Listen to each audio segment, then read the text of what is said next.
नमस्कार दोस्तों, एजुकेशन 85 में आप सभी लोगों को बहुत बहुत स्वागत है। आज दोस्तों हम लोग देखने वाले हैं भारत के प्रमुख वन्यजीव अभयारण्य आवलिग राष्ट्रीय उद्यान। यहाँ से दोस्तों हर एक कम्पिटिटिव एग्जाम में एक क्वेश्चन बन जाते हैं। इसको हम लोग मैप तथा ट्रिक के माध्यम से पढ़ेंगे। अगर यह ट्रिक आपने सीख ली तो आपका परीक्षा में कभी भी क्वेश्चन गलत नहीं हो सकता। और दोस्तों अंत में हम लोग एक मैजिकल क्वेश्चन को भी डिस्कस करेंगे जो कि बहुत ही इम्पोर्टेंट है। मैजिक से हमको याद आया कि आप लोगों को मैं एक मैजिक दिखा दूं। तो दोस्तों चलिए आप एक मैजिक देखिए। देखिए हमारे हाथ में जो है एक रबड़ है। अब इस रबड़ को हमें क्या करना है कि देख लीजिए, ये आप हमारे हाथ में रबड़ है और यह रबड़ यहाँ से निकल कर यहाँ आ जाएगा। तो चलिए हम स्टार्ट करते हैं। 1 2 3। देखिए दोस्तों, ये मैजिक आप लोगों ने देखा। इस मैजिक को हम अंत में आप लोगों को सिखा भी देंगे। कब? जब वह उस मैजिकल क्वेश्चन को जब हम डिस्कस करेंगे तो इसको हम आप लोगों को बता भी देंगे। इसलिए दोस्तों आप लोग इस वीडियो को अंत तक जरूर देखिए, जिससे आपका कुछ भी मिस न होने पाए। तो चलिए वीडियो स्टार्ट करते हैं। नंबर 1 देखिए, दुधवा राष्ट्रीय उद्यान। नंबर 2 चंद्रप्रभा अभयारण्य, यह उत्तर प्रदेश में पड़ता है। मैप में उत्तर प्रदेश देखिए, यहाँ देखिए उत्तर प्रदेश है। उत्तर प्रदेश की राजधानी लखनऊ है और लखनऊ गोमती नदी के किनारे बसा हुआ है। इतना हम अलग से आप लोगों को फैक्ट बता दे रहे हैं। तो इसका ट्रिक देखिए।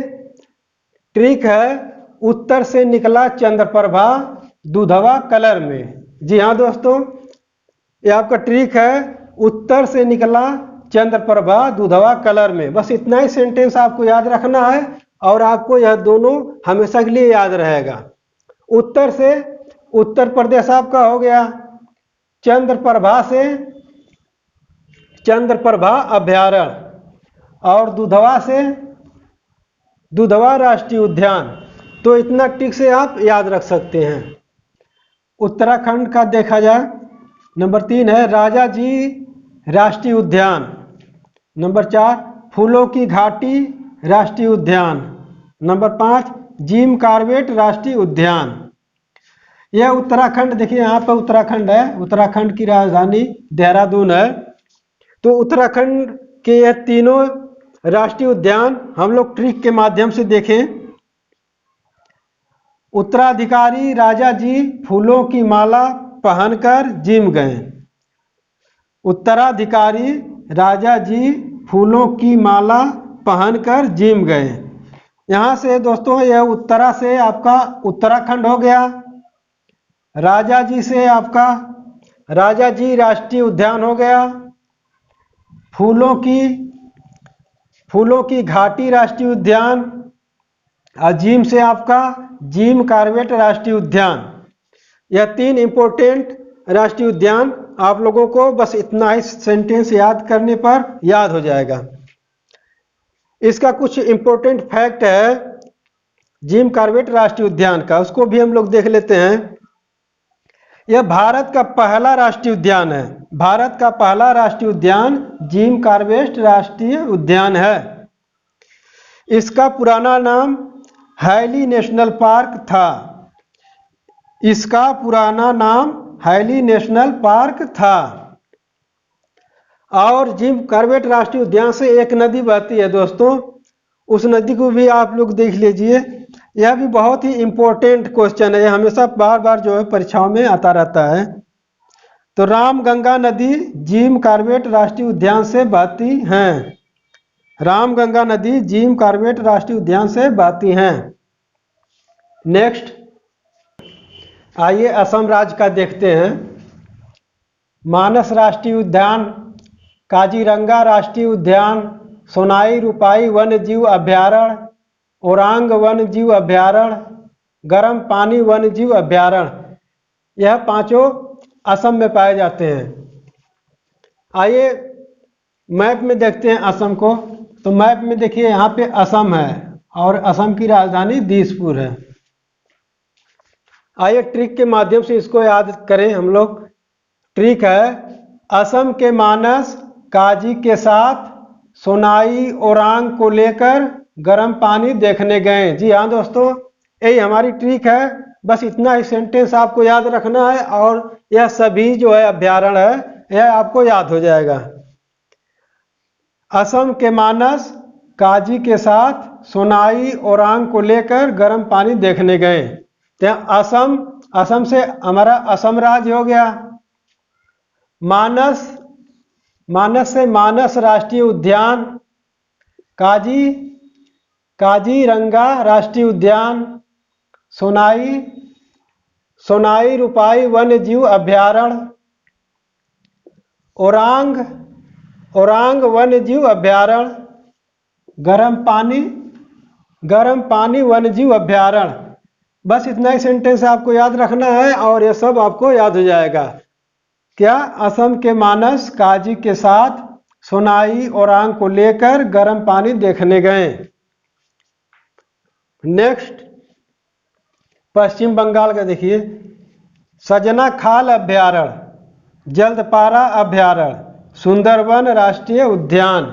यह पश्चिम बंगाल में, मैप में देखिए पश्चिम बंगाल यहाँ पर है। पश्चिम बंगाल की राजधानी कोलकाता है। इसका ट्रिक देखते हैं। पश्चिम बंगाल से सजना, जल्दपारा से सुंदरवन आया। जी हाँ दोस्तों, ये बहुत ही इंटरेस्टिंग ट्रिक आपकी है। पश्चिम बंगाल से सजना, जल्दपारा से सुंदरवन आया। पश्चिम बंगाल से, पश्चिम बंगाल राज्य आपका हो गया। सजना से सजना खाल अभ्यारण्य, जल्दपारा से जल्दपारा अभ्यारण्य और सुंदरवन से सुंदरवन राष्ट्रीय उद्यान। बस इतना ही ट्रिक आपको याद रखना है और यह आपको ऑटोमेटिकली याद हो जाएगा। पश्चिम बंगाल से सजना, जल्दपारा से सुंदरवन आया। नेक्स्ट, काजीरंगा राष्ट्रीय उद्यान। काजीरंगा राष्ट्रीय उद्यान एक सींग वाला गेंडा के लिए प्रसिद्ध है। काजीरंगा नेशनल पार्क असम में पड़ता है। और एक करंट क्वेश्चन है दोस्तों कि भारत का एकमात्र गोल्डन बाघ कहाँ देखा गया है। भारत का एकमात्र गोल्डन बाघ कहाँ देखा गया है? तो वह काजीरंगा नेशनल पार्क में देखा गया है और यह असम में है। देखिए मैप में असम यहाँ पर है। असम में पड़ता है काजीरंगा राष्ट्रीय उद्यान और यह एक सींग वाले गेंडे के लिए प्रसिद्ध है। इसको याद कैसे रखें? तो यहाँ देखिए, यह रंगा, रंगा हमें साउंड इफेक्ट कर रहा है तो रंगा, और यहाँ पर एक सींग वाला गेंडा। मान लीजिए कोई दो सींग का गेंडा है और उसका एक सींग निकल जा रहा है तो वह कलर से, लाल कलर से या ब्लड से वह रंगा जाएगा। तो इस प्रकार से आप याद रख सकते हैं काजीरंगा राष्ट्रीय उद्यान एक सींग वाला गेंडा के लिए प्रसिद्ध है। नेक्स्ट, हिमिस राष्ट्रीय उद्यान। हिमिस राष्ट्रीय उद्यान लद्दाख के लेह में पड़ता है। लद्दाख के लेह जिले में पड़ता है। यह भारत का सबसे बड़ा राष्ट्रीय उद्यान है। पहले यह जम्मू कश्मीर के लेह जनपद में पड़ता था, मगर जब से यह केंद्र शासित घोषित हुआ है तब से लद्दाख में पड़ने लगा। तो लद्दाख देखिए यहाँ पर है, यह यूनियन टेरिटरी।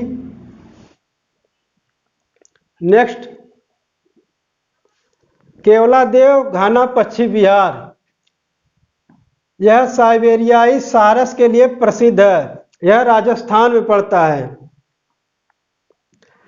रूस का उत्तरी क्षेत्र साइबेरिया में आता है और वहाँ पे साल भर ठंडी पड़ती रहती है, मगर जब शीत ऋतु आती है तो वहाँ का टेम्परेचर और घट जाता है और वहाँ चारों तरफ बर्फ जमने लगती है, जिससे वहाँ से सारस पक्षी अपना पलायन करके राजस्थान में आ जाते हैं और केवलादेव राष्ट्रीय उद्यान में बस जाते हैं। जब यहाँ पर मौसम ठीक होता है तो फिर वह अपने देश वापस लौट जाते हैं।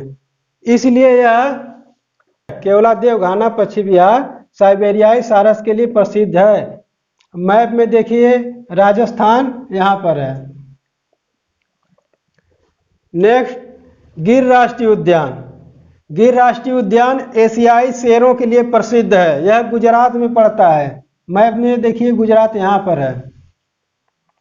यह बहुत ही इम्पोर्टेंट क्वेश्चन है, यह बार बार परीक्षाओं में आता रहता है कि गिर राष्ट्रीय उद्यान किस लिए प्रसिद्ध है। तो यह एक एशियाई शेरों के लिए प्रसिद्ध है।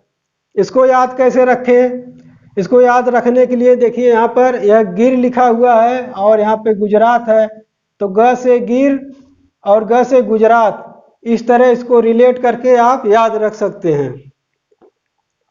नेक्स्ट, देश में सर्वाधिक राष्ट्रीय उद्यान मध्य प्रदेश में। मध्य प्रदेश में टोटल 11 राष्ट्रीय उद्यान हैं। इसको कैसे याद रखें? तो यह पूरे देश के मध्य में पड़ता है, यानी कि यह एक इम्पोर्टेंट हो जाता है क्योंकि बीच में पड़ता है, तो और बीच में रहने की वजह से यहाँ पे सबसे ज़्यादा राष्ट्रीय उद्यान हैं।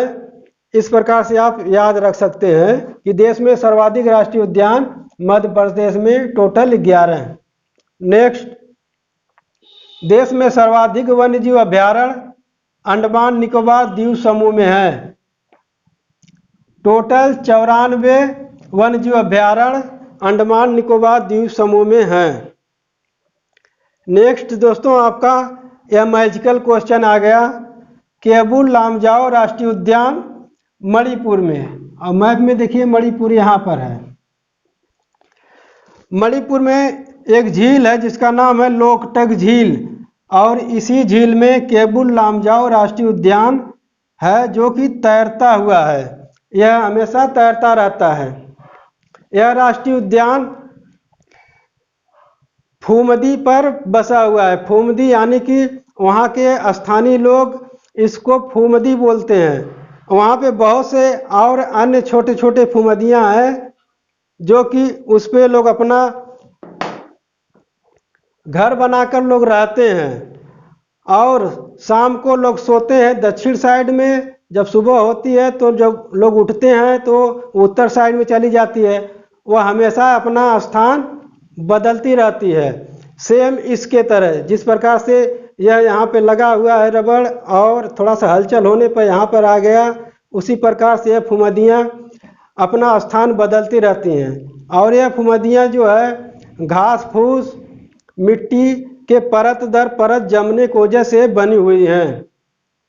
सबसे बड़ी फूमदी पर हमारा राष्ट्रीय उद्यान केबुल लामजाओ राष्ट्रीय उद्यान है, जो कि 40 स्क्वायर किलोमीटर क्षेत्र में फैला हुआ है। तो दोस्तों, हमने कहा था कि हम आपको अंत में बताएंगे कि हमने यह मैजिक कैसे किया था। तो आइए देखें। देखिए हमारे हाथ में यह रबड़ लगा हुआ है, और अपने हाथ को इस तरह आप करिए और अंगुली को इस तरह मोड़िए और इसको उठा करके इस पे चढ़ा दीजिए। इस पे चढ़ गया, और आप इस तरह किसी को भी दिखाने के लिए सामने इस तरह करके और उसको जो है इस तरह दिखा सकते हैं। तो इधर आ गया। तो आशा है कि आप लोगों ने इसे सीख लिए होंगे, और अगर यह वीडियो आपको अच्छी लगी तो इसको प्लीज़ आप लोग सब्सक्राइब करिए। अगर सब्सक्राइब कर चुके हैं तो बेल आइकन की घंटी को प्रेस करिएगा ज़रूर से, क्योंकि जो भी हम ऐसे लेटेस्ट वीडियो डालें वो आपको प्राप्त होती रहे। तो दोस्तों, फिर मिलते हैं नेक्स्ट क्लास में।